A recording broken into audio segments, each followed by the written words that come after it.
Toyota Vios. Ayan, year 2005 model. I-restore ko yung headlight niya. At kung makikita nyo naman, labon-labo na din. Tapos dito sa kabila, syempre ganun din. Tapos may bonus pa, moisture. Ayan, i-reseal na natin yan. Tapos yung pag-light, checkin ko lang kung maayos din natin yan. Malabo na rin, may moisture na din. Tapos dito sa left side, ganun din, mas marami. Okay, so ipapakita ko lang sa inyo mamaya kung ano ang magiging resulta nito. Okay, so babaklasin ko na muna. Okay, nakalas ko na mga boss. At ito na yung headlight natin na assembly. All goods naman yung base nya, walang damage. Medyo madumi lang pero all goods pa rin yan. Itong kabila okay naman. So pag binaa ko yan, checkin ko pa rin kung saan nagmumula yung ano nya, yung leak ng tubig or yung moisture. Ayan. Okay, so babaakin ko na muna to. Okay, nabaa ko na mga boss. Ito yung pang left side. Okay, so lilinisin ko lang talaga itong mismong lens.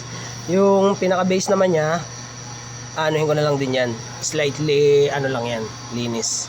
Kasi okay pa naman, all goods pa naman eh. Tapos dito yung chrome, ayan, medyo may damage na ng kaunti, pero all goods pa rin yan, okay pa rin yan. Tapos dito sa right side, yung may ano na, may tubig-tubig na, ito naman ang napansin ko. Ayan o, kukunti na yung adhesive nya dito. So dito siya nagmumula yung tubig nya. Yan, dito pala. Yan, yan nag-uumpisa. Ayan o, kita nyo, wala na yung pinaka-adhesive nya. Kaya pinasok ng tubig, kaya nagkaganyan. Okay, so dadagdagan ko na ng adhesive yan para all goods na lahat. Okay, so dahil nakalas ko na ito lahat, ito na ang dadalihin ko dyan, or ang gagawin ko, yung mismong headlight lens. Check natin mamaya kung ano resulta nito. Okay, okay, ayos na mga boss. At nalinis ko na rin ito.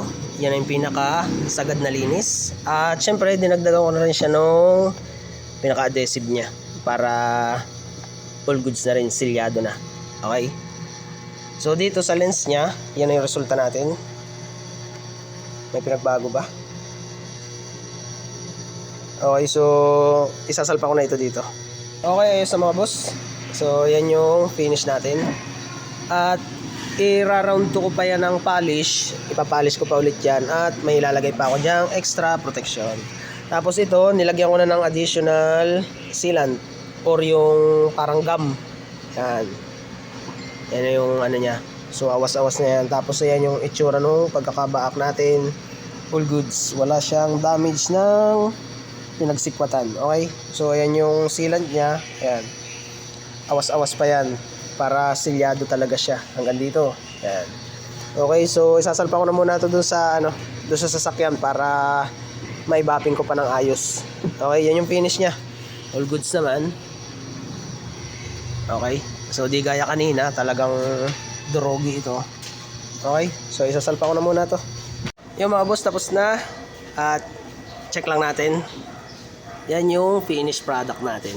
Siyempre at nalagyan ko na rin yan ng ano, ng additional protection para hindi masyado manilaw. Tapos yung paglight nya, nalinis na rin namin yan. Puro tubig yan kanina, pero yan yung naging resulta. May stain lang na kaunti, pero overall naman all goods. Tapos dito sa kabila, yan yung itsura nya. O diba? Nakita na yung ano, nakita na natin yung pinaka headlight nya, LED. Ayan. Tapos yung ano, ito mas drugi kanina. Masabaw ito kanina eh. Tama yung may stain dyan, no? Ayan. Okay, so na-restore na rin natin yan. Okay, ayos na. All goods na ito. Okay.